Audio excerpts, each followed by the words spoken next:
My name is David Kane, and I have been a sheriff in Cypress County for 15 years. In that time, I've seen just about everything you'd expect from a rural county that borders the Everglades.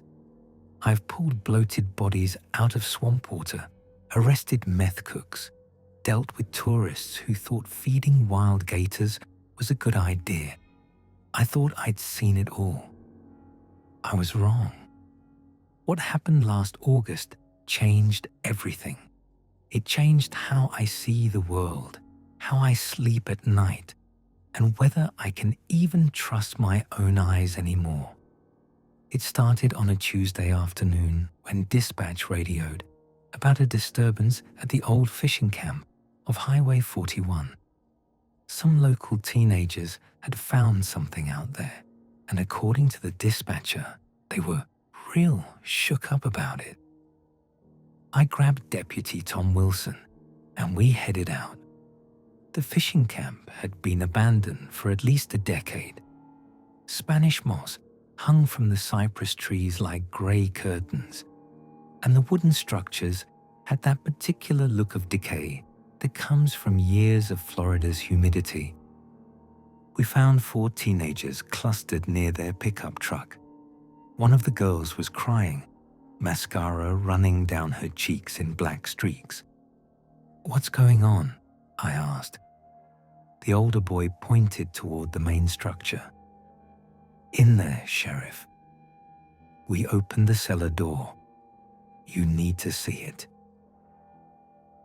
Tom and I entered the sagging building carefully. The cellar door was in the back corner, a wooden hatch set into the floor. Someone had pried off the old padlock. I climbed down first. The cellar was small, maybe 8 feet by 8 feet, but there was a doorway in the far wall leading to another room. "Tom, there shouldn't be another room here," I called up. Based on the building's footprint, this extends past the foundation. The room beyond had finished walls covered entirely with photographs, hundreds of them, pinned up in overlapping layers, faces. All of them showed faces caught off guard, startled. "That's Patricia Donovan," I said, recognizing one. "She went missing 3 years ago in Fort Myers." Tom was examining another section. "Sheriff, this guy disappeared last month. James Kowalski." We started identifying more. Some were recent missing persons cases. Others were decades old. I found photos showing clothing styles from the 1980s, even the 1970s. But what made my blood run cold was what I noticed next. The photos were taken from impossible angles, perspectives that couldn't exist. Tom found a leather journal in the corner, along with camping supplies. I opened it carefully. June 3rd. Watched the thread split at the intersection of Highway 41 and County Road 29. The woman in the blue sedan turns left in one thread, right in another. I can see both now. Both are equally real until the moment passes. June 8th. The ability is getting stronger. I can see further along the threads now. Days, sometimes weeks.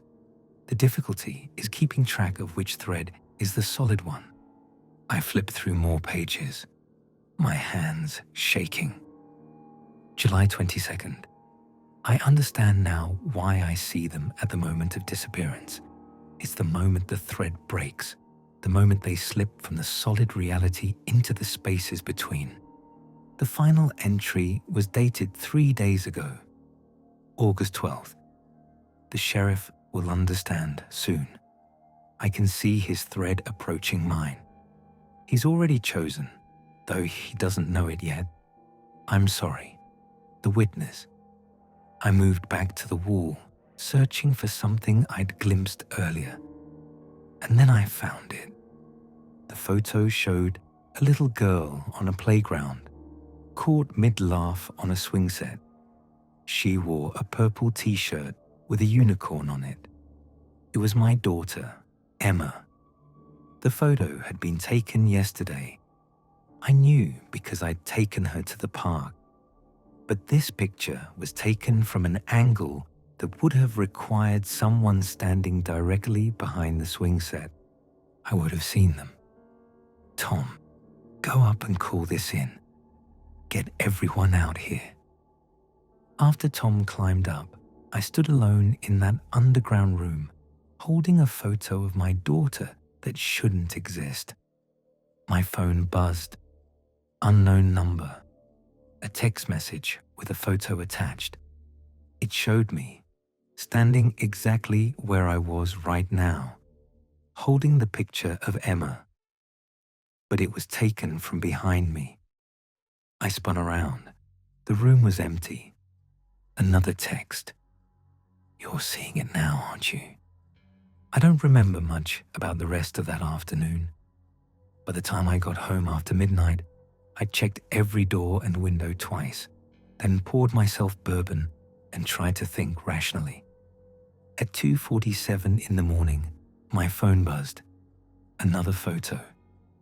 This one showed me in my bed, right now, phone in hand, staring at the screen.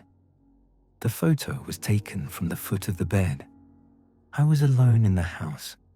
I jumped up, grabbing my service weapon, and searched every room. Nothing.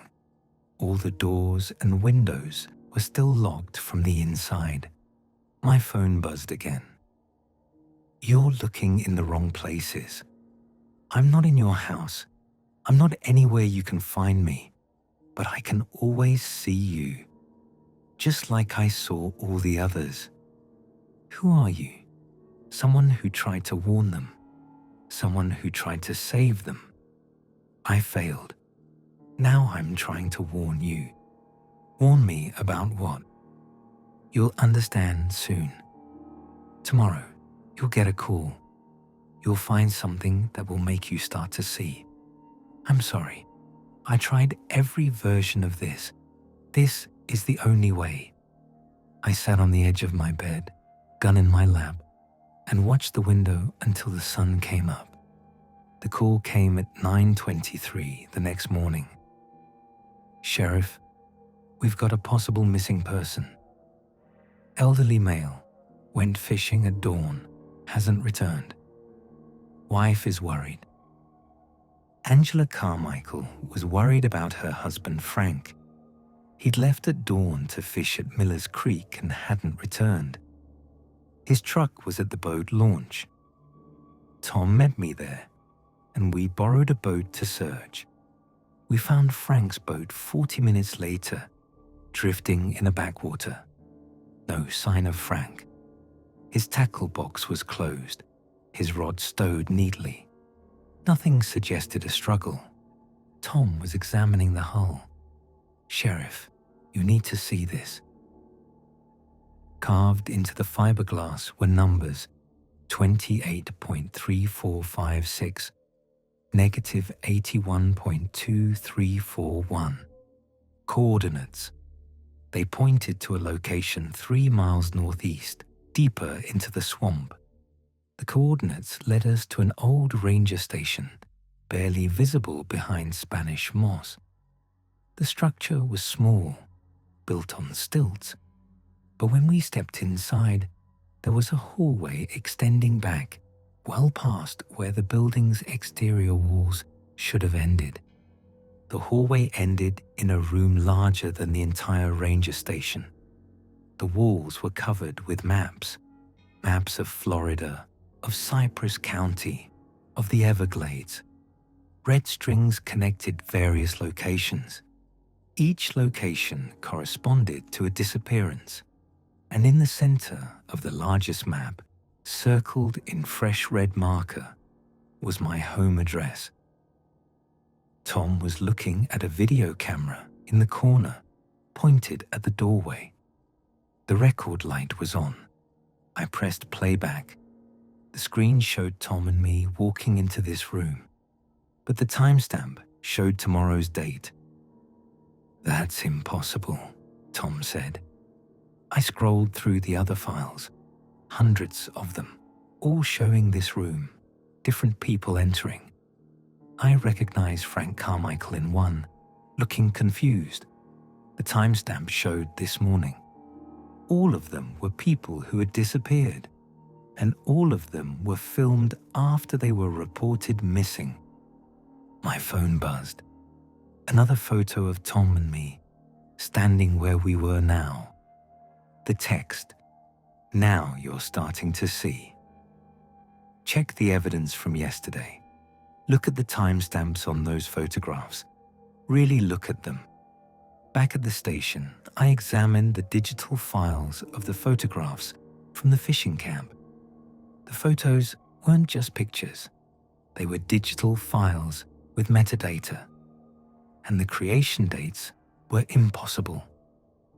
Patricia Donovan's photo was dated 2 days before she was reported missing. James Kowalski's photo was dated a week before his disappearance. The photo of Emma was dated tomorrow. Deputy Linda Hayes approached my desk. "David, you look like hell. When's the last time you slept?" "I'm fine." "You're not fine. Go home. Get some sleep." I wanted to argue, but she was right. I drove home intending to sleep, but found myself reviewing my notes. "You're already chosen. The thread splits at you. I've seen what happens next." My phone rang. Rebecca, my ex-wife, putting Emma on the line. "Daddy, guess what I drew in art class today? It's a surprise. You have to wait until you pick me up on Friday." We chatted about her day. Normal things, safe things. Her voice was like a lifeline. After we hung up, I felt better. This was just a case. Disturbing, but solvable. I managed 3 hours of sleep before the dream started. I was in the underground room, but the walls were covered with mirrors showing different versions of me, different ages, different lives. A figure with no face stood in the center. It pointed at one mirror. The mirror showed Emma's school, but empty. No children, no teachers. It pointed to another mirror showing me in a church, looking down at something with an expression of absolute horror. I woke up gasping at 4:32. My phone buzzed. The church on Sawgrass Road. "You'll go there tomorrow. You'll understand then." "Who are you?" My name was Leonard Price. I was an FBI agent. 12 years ago, I investigated disappearances in the Everglades. I found something. It changed me. Now I can see things I shouldn't see. Time doesn't flow in one direction for me anymore. I see all the possibilities, all the moments, all at once. "You're insane." "Then explain the photographs, the videos. You're seeing it too now, aren't you?" "How do I make it stop?" "You can't. Once you start to see, you can't stop. The threads become visible. Eventually, you see so much you lose track of which version of you is real. You start to slip between them. Is that what happened to Frank, to all the others? I tried to warn them, but my interference only accelerated the process. They're still there, existing in frozen moments that are no longer connected to any timeline. I can see them. I'm not going to the church." "Yes, you will. I've seen every version of tomorrow. In all of them, you go." At 9:15, the call came through dispatch. "Sheriff, we've got a report of vandalism at the old church on Sawgrass Road." I stared at the radio for a long moment. "I'll take it." The church on Sawgrass Road had been abandoned for 20 years. Inside, someone had torn up the floorboards near the altar, revealing a crawl space underneath. I climbed down with my flashlight. In the center, arranged carefully, were belongings, wallets, cell phones, jewelry, items belonging to the missing people. But there were other items too. A badge with my number, expiration date 6 months from now. A purple backpack with unicorns, Emma's backpack. But Emma was fine. She was with Rebecca. And then I saw the wallet with the FBI seal. Leonard Price. His ID was dated 12 years ago. Beneath it was a journal with entries continuing past where the previous one ended. August 14th. David found the ranger station today, just as I saw he would. He's starting to understand. August 15th. He's at the church now, reading this. I'm sorry, David. Every thread leads here. Look behind you. I spun around. In the corner was a mirror, but the reflection showed me from the wrong angle, the back of my head, and behind my reflection stood the faceless figure, not behind me in the crawl space, behind me in the reflection. The reflection began to move independently. It turned and pointed. I scrambled out of the crawl space and ran for my car. Linda was at the station when I got back. David, thank God. We got the medical examiner's report. They found remains buried in the fishing camp cellar. What remains? You signed off on the excavation request. She showed me a form with my signature. I didn't remember signing it. The body. The ME identified it as Leonard Price, FBI agent who disappeared 12 years ago. He's been dead the entire time. Time of death consistent with his disappearance. Self-inflicted gunshot wound. The man texting me had been dead for 12 years. My phone buzzed. A photo of me in the morgue, standing over Leonard's body. I told you. I exist in all the moments. Death is just another moment. You're beginning to see. Linda was looking at me with concern. David, I think you need time off. This case is getting to you. I'm fine. You're not fine. Tom appeared. Sheriff, Mrs. Carmichael just called. She's getting strange messages. Photos of Frank after he went missing. At Angela's house, she showed me her phone. Photos of Frank in his boat, looking confused. Another showing him in the underground room at the ranger station. Where is he? Angela asked. Someone knows where he is. I couldn't explain that her husband might be trapped between moments, existing in spaces no longer connected to reality. That night, I couldn't stay home. I spent it at the station, examining case files. The disappearances formed a geographic pattern, all within 20 miles of a specific spot in the Everglades, where Leonard Price had been investigating 12 years ago. My phone buzzed at 3 o'clock. You're getting closer, but understanding the source won't save you. The change has already begun. I'm going insane. Or are you finally seeing what's really there? When you look at the clock, do you ever see two different times simultaneously? Yes, I had been experiencing exactly that. Moments of double vision, where reality flickered between states. How do I make it stop? You can't. I tried for 12 years.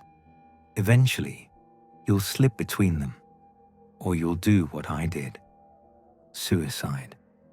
Leonard had killed himself, but somehow he was still here. Why me?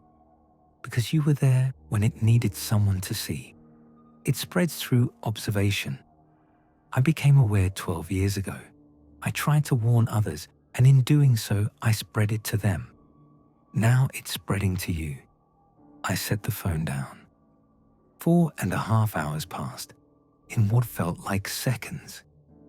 Linda arrived for her shift. David, did you sleep here? You need to go home. I need to go back to the Everglades, to where Leonard Price disappeared. That's where this started. You're not going anywhere until you rest. Tom rushed in. We've got another disappearance. Kelly Brennan didn't show up for work. Her apartment was locked from inside, but she's gone, and there was something on her bathroom mirror. He showed us a photo, written in condensation. The sheriff knows where I am. At Kelly's apartment, everything was undisturbed. Her phone was charging, her purse hanging on the door. She'd simply vanished. My phone buzzed. She's in the space between now. She saw one of the photographs yesterday. That recognition created a connection. She slipped through during the night. Can I get her back? Number. No one comes back. They exist in frozen moments forever. I can see her, David. She's about to stand up from her bed, but she never completes the action. The moment is frozen. This has to stop. It will, when it runs out of observers. That's why I documented it. I thought if people knew, we could understand it. I was wrong. Knowledge only spreads it. Then why are you telling me? Because I'm alone, David. I've been alone for 12 years, unable to save anyone, unable to die properly.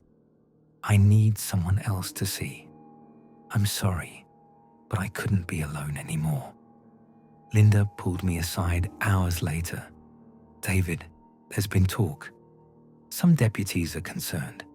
The message specifically mentioned you, and you've been acting erratic. People are wondering if you're involved. That's insane. Is it? You're sleep-deprived, paranoid, getting mysterious texts. Now a woman disappears and says, you know where she is. I don't know where she is. Then help me understand what's going on. I wanted to tell her everything, but I could see she was already questioning my stability. I'm just tired. I'll go home. But I didn't go home. I drove to the Everglades, to the coordinates where Leonard Price had first encountered this phenomenon. The location was a small island of land surrounded by dark water. In the center was an ancient wooden platform. I climbed onto it carefully. In the center was a depression filled with rainwater. When I looked into the water, I saw multiple versions of myself layered over each other, one standing, another kneeling, another walking away, one that looked years older, one that looked younger, all existing simultaneously. I could see the threads now, lines of light branching from every moment, and in the spaces between, I could see them, the missing people. Frank Carmichael, frozen, reaching for something.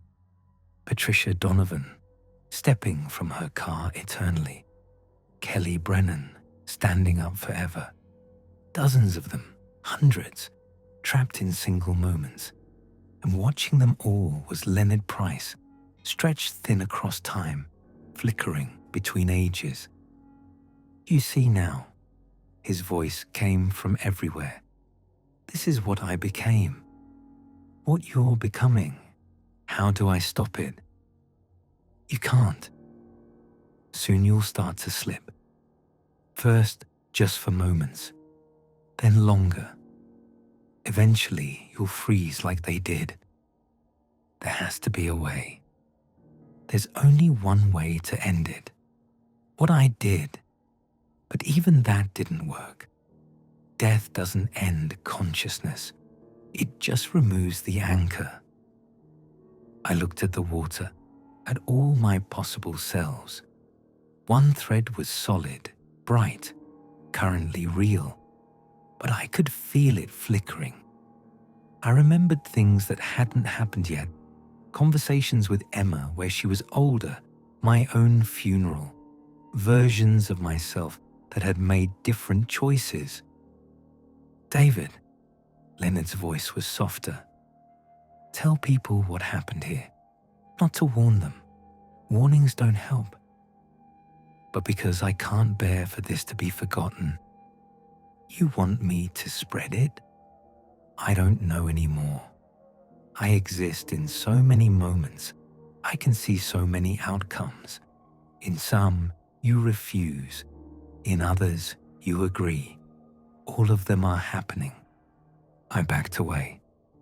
The threads were becoming too bright. I could feel myself fragmenting. Fight it, Leonard said. Go back to your daughter. Hold her while you still exist in one moment. I ran. Back to my car. I drove away, but the perception didn't fade. By the time I reached town, I was experiencing severe double vision. I could see the road as it was now, and as it would be tonight, and as it had been this morning. All three layered together. I pulled over, terrified I'd crash. Rebecca called. David, where are you? You were supposed to pick up Emma an hour ago. An hour? Time was becoming slippery. I'll be there in 20 minutes. I managed to drive to Rebecca's house, concentrating intensely on the present moment. Emma ran out to meet me, holding a rolled-up drawing. Daddy, look what I made. I knelt and hugged her tight. She was real, solid. I focused on that. Let me see. She unrolled it proudly. A crayon drawing of our family, me, Emma, and Rebecca. But in every window of the house, she'd drawn the same figure, a person with no face. Who's that? I asked. That's the man who watches you, Daddy. He's always at the windows. He's very sad. Rebecca came out. Emma's been drawing that figure all week. Her teacher is concerned. David, has something been affecting Emma? Emma could see it too. The infection was spreading to her. Emma, when did you start seeing this man? Last week, after you picked me up from the park. He was behind the swings, watching, but you couldn't see him. I can see him everywhere now. Can you see him now? Emma pointed. He's standing behind you. I turned. Nothing there. But when I let my perception shift, I could see it. A figure behind me, stretched across time, watching. It was me, an older version, already slipped, already frozen. And it was watching my daughter. I left Emma with Rebecca and drove back to the station in a daze. Linda was there. David, we've had 3 more disappearances, all from locked rooms, and all 3 left messages about you. She showed me photos. The sheriff can see us. He knows we're still here. David, help. We're stuck in the moment. The department is taking you off this case. You're too connected. They want you on administrative leave. Linda, I need to tell you something. And then it happened. The slip. One moment I was in Linda's office. The next, I was at the fishing camp, in the underground room. The photographs were moving now. Patricia Donovan climbing from her car over and over.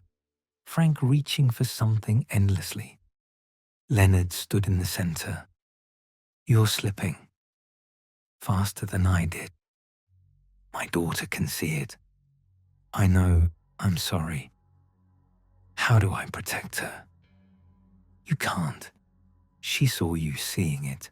Eventually, she'll slip too. Then what do I do? There's one thread I can see, one possibility. Someone stops this, ends the phenomenon at its source. How? I don't know. But it requires you to go back to the platform, and it requires you to... He flickered. I can't see the end of that thread. I blinked and was back in Linda's office. She was staring at me. David, you just froze for 30 seconds. Should I call an ambulance? I need to finish this. I walked out and drove back to the Everglades, back to the platform. The water in the depression reflected both sunset and sunrise simultaneously. I stepped onto the platform. The threads were everywhere now. I could see infinite versions of myself. My phone buzzed. There is a way, but it requires someone to take their place, to become the anchor, to exist in all moments simultaneously, holding the threads together. It's what I tried to do, but I failed. Maybe you can do better. What about Emma? In that thread, she stopped seeing the figure. The infection doesn't spread to her. She grows up normal. Show me. The water rippled. I saw Emma growing up at 9, 15, 18, happy, healthy, normal, never slipping. But I also saw the price. Myself existing in every moment simultaneously, conscious and aware, experiencing infinite time. No beginning, no end, forever. There has to be another way. This is the only one where the phenomenon stops, where your daughter stays safe. I thought of Emma's drawing, the faceless figure at every window. If I do this, Emma stays safe. She'll never know. I can't promise anything, but I can try. I took a deep breath and stepped into the water. 6 months later, Deputy Tom Wilson sat with the Internal Affairs investigator. He just broke, Tom said. The case got to him. We found him at an old platform in the Everglades a week later, standing in water, completely unresponsive. He's been in a psychiatric facility ever since. And the missing persons cases, all resolved. Frank Carmichael's body washed up. Natural causes. Patricia Donovan was found alive in Georgia. Kelly Brennan came back after 3 days. Most were misunderstandings, voluntary disappearances. The rooms that seemed impossible were optical illusions. The timestamp errors were camera glitches. Everything had rational explanations. And the text messages? He never showed them to anyone. When we examined his phone, there was no evidence of any messages. The investigator closed his file. Sad case of a good officer breaking under pressure. Tom left and sat in his patrol car. He'd lied. He had seen the messages, seen the photographs showing David before they happened. And 3 days ago, Tom had received his own message, a photograph of himself sitting in his car. I'm sorry, Tom. You saw too much. Now you're starting to see it too.